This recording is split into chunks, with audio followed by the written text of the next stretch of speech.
Il y a un sujet qui me fait plaisir de vous partager, même si ça peut paraître atypique. C'est le sujet du contact avec des êtres qui existent à l'intérieur de la conscience. La conscience, en fait, c'est tout ce que nous sommes.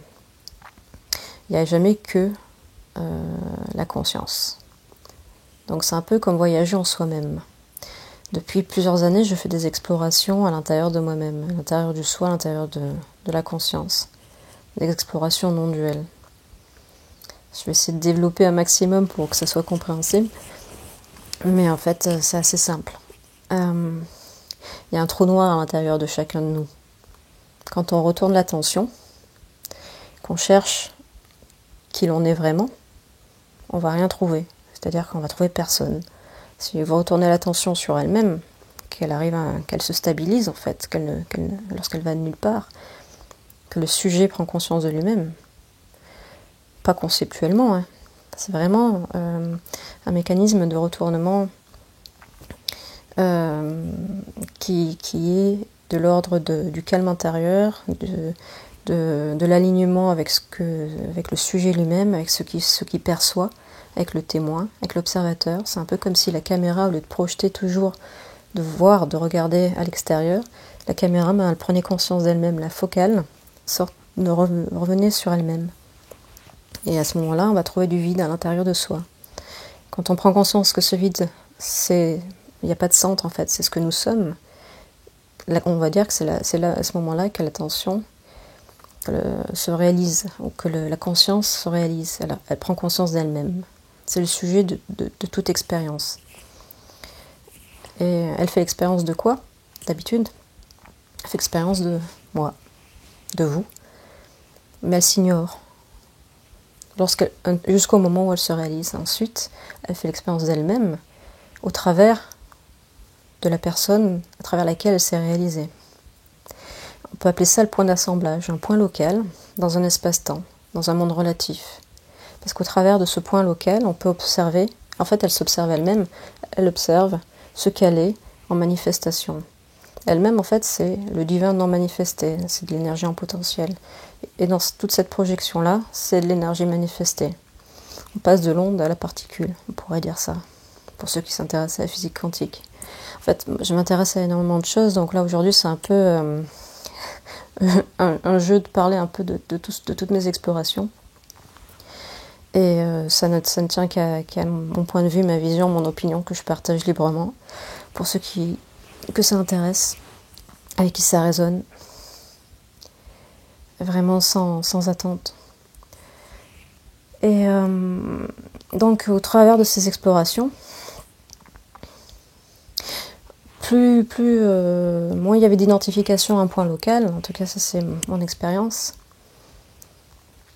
et j'ai commencé à télécharger certaines compréhensions, comprendre que la conscience c'est tout ce que nous sommes, que ici c'est un point d'assemblage très important, c'est-à-dire que faire l'expérience humaine et être vraiment incarné, vivre pleinement son incarnation est extrêmement important. En fait, plus on est capable de vivre notre incarnation, plus on a des capacités donc à nous aimer nous-mêmes, à nous accueillir dans tout ce que nous sommes au niveau humain. Paradoxalement, et c'est pas vraiment un paradoxe, c'est plus nous sommes capables d'aimer ce qui est là, dans notre immédiateté, dans notre expérience immédiate de l'instant, avec tout ce que nous sommes en vulnérabilité, etc., avec notre histoire, etc. Plus nous sommes également capables de découvrir que d'autres êtres, on peut rentrer en contact en fait avec d'autres êtres dans d'autres dimensions. Et donc il y a quelques années, la signature d'un être en particulier s'est présentée. C'est-à-dire quand je dis signature, c'est parce que chaque entité que nous sommes a sa signature, on pourrait dire ça comme ça. Son goût, sa texture, sa signature, son empreinte personnelle, son individuation. Et donc, le premier qui s'est réellement manifesté, c'était un Acturien. C'est-à-dire ces êtres bleus qu'on trouve dans le film Avatar, très grands, androgynes, ni homme ni femme, je dirais même un petit peu plus homme que femme. Et je dirais que c'est un autre moi. C'est pour ça que la communication était facile, dans une autre dimension. Et depuis quelques années, j'apprends petit à petit, en fait, à interagir, à communiquer, à savoir ce que c'est, à comprendre comment ça fonctionne, tout ça. Et dernièrement, il m'a montré son monde. Et petit à petit, j'apprends de plus en plus comme ça à voir, à voyager assez rapidement. En fait, il n'y a pas de voyage, hein, mais à justement accéder à sa signature et à apprendre à communiquer avec lui. Il y a eu d'autres interactions avec d'autres êtres qui se sont présentés spontanément, mais qui étaient comme des observateurs. Alors là, ces observateurs-là, je ne veux pas les appeler des extraterrestres parce qu'en fait, ce sont des intraconsciences. Le mot extraterrestre est tellement pas adapté. D'un point de vue relatif, oui, on peut dire que c'est des extraterrestres, c'est-à-dire que on pourrait probablement, si on avait la technologie, leur rendre visite là où ils sont, donc en dehors de la Terre.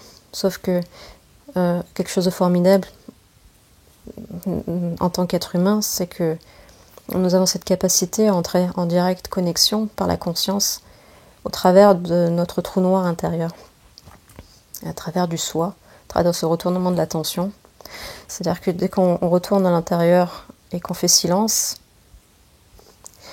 le point local, même si on a une signature propre et que ça va orienter les questions et ce qu'on va voir, ce point local, on va dire, devient absolu. Et ce qui va nous unir, c'est-à-dire le liant, la conscience, va nous permettre de rejoindre, peu importe la distance, ça transcende la relativité. On passe dans le champ informationnel, on connecte directement avec ces êtres. Ou ils se connectent avec nous. C'est-à-dire qu'à ce moment-là, notre vibration change, notre perception change, des portes s'ouvrent de perception. Et c'est comme ça que j'ai eu accès à... Enfin, certaines êtres se sont présentés comme des petits gris, c'est-à-dire ce sont des êtres avec très grosses têtes, des gros yeux. Puis d'autres races qui ressemblent en fait aussi à des grands yeux, mais avec des écailles également. Et ceux-là sont observateurs. Je ne sais pas pourquoi, ce qu'ils veulent. Je pense j'ai pas senti comme des êtres négatifs. Enfin, ils voulaient rien de spécial. Ils ont leurs idées sur certaines choses, j'ai l'impression. Cependant, j'ai pas senti c'était plus de la curiosité, surtout les derniers que j'ai vus. De l'apprentissage, ils apprennent de nous. Alors après, je vais faire une relation avec pourquoi je vous parle de ça. C'est parce que c'est un rapport avec l'énergie aussi, avec l'énergie Kundalini, avec le fait que quand on s'éveille à ce que nous sommes, notre taux vibratoire change, notre énergie vitale augmente. Notre énergie vitale, notre énergie Kundalini, elle circule dans tout le corps à nouveau. Il y a des transformations physiologiques qui s'opèrent. Et depuis tout temps, il y a des techniques d'alchimie interne qui permettent d'augmenter cette énergie. Pranayama, Kundalini Yoga, technique taoïste d'alchimie interne. Et en fait, j'ai découvert également que la DMT avait été complètement en rapport avec tout ça. Au travers parce que j'ai pris en fait pas mal de champignons hallucinogènes qui est une molécule, finalement la psilocybine, c'est très similaire de la DMT à quelque chose près. Et d'après certains scientifiques, quand on prend de la psilocybine, ça produirait de la DMT à l'intérieur du corps. Et il y a, dans les années 2000, Rick Strassman, c'est le docteur Rick Strassman, qui a fait des études sur des volontaires. Ces volontaires ont pris de la DMT pure. Et au travers de ces expériences qu'ils ont fait, beaucoup de volontaires, en tout cas, ont pu entrer en contact avec des extraterrestres, entre guillemets. Même ces expériences ont pu être reproduites, c'est-à-dire qu'ils ont pu à nouveau rentrer en contact et continuer l'exploration de la communication, des échanges. Certains ont vécu des expérimentations sur eux, Et tout ça, en fait, ça aussi, il a fait un parallèle avec les expériences d'adduction, d'enlèvement de certaines personnes en dehors du contexte de la DMT, parce que ça, ce sont aussi des témoignages qui existent. Et donc, je mettrai un lien sous la vidéo pour son livre. Donc pour moi, c'est devenu un peu une évidence que la DMT endogène, celle qui est produite par le corps naturellement, est produite lors de l'éveil de la conscience. Il y a une augmentation de cette DMT naturellement, ce qui permettrait justement le contact avec le multidimensionnel. Et même si la réalisation du soi n'est pas complète, c'est-à-dire ou radicale, il peut y avoir déjà des perceptions avec le multidimensionnel si on a un taux de DMT suffisant. Ça, je connais assez de personnes qui sont en contact justement avec ce multidimensionnel, mais qui n'ont pas réalisé le soi de la même façon que ça s'est passé pour moi. Donc, à mon sens, en tout cas, c'est une question d'énergie et de diméthyltryptamine. Quand je dis DMT, c'est la diméthyltryptamine. Donc, vous pouvez faire des recherches là-dessus. Et je pensais aussi aux expériences de Joe Dispenza, qu'il a fait sur des groupes aussi de volontaires, qui montrent également que les changements physiologiques ont vraiment un rapport, et énergétiques ont vraiment un rapport avec ces perceptions du multidimensionnel et avec la réalisation du soi. Et lui-même, lors de ses expériences avec des groupes, disait dans une interview que j'avais vue il n'y a pas très longtemps, que des êtres extraterrestres participaient et soignaient en fait les participants à l'expérience. C'était des méditations de groupe, et en fait certains êtres étaient là également, des géants, selon sa propre description, donc que lui percevait mais que d'autres ne percevaient pas forcément.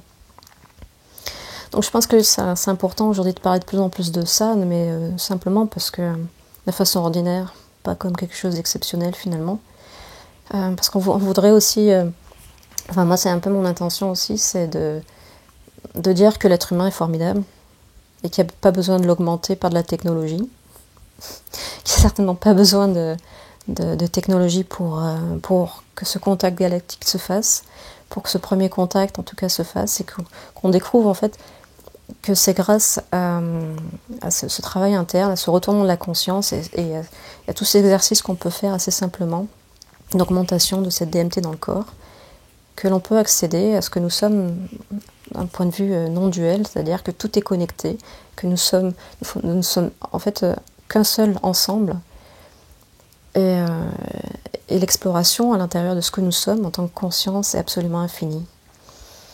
Voilà. Je vous dis à une prochaine vidéo.